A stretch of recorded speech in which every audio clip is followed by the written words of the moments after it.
पाहूया टॉप 9 राजकीय बातम्या।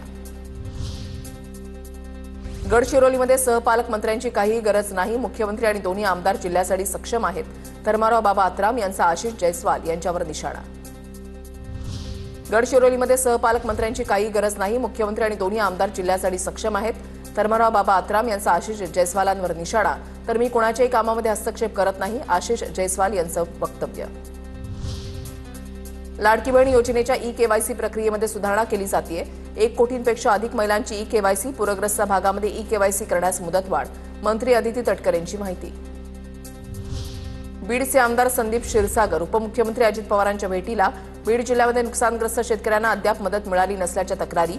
शेतकऱ्यांच्या प्रश्नांसंदर्भात संदीप क्षीरसागर अजित पवारांच्या भेटीला।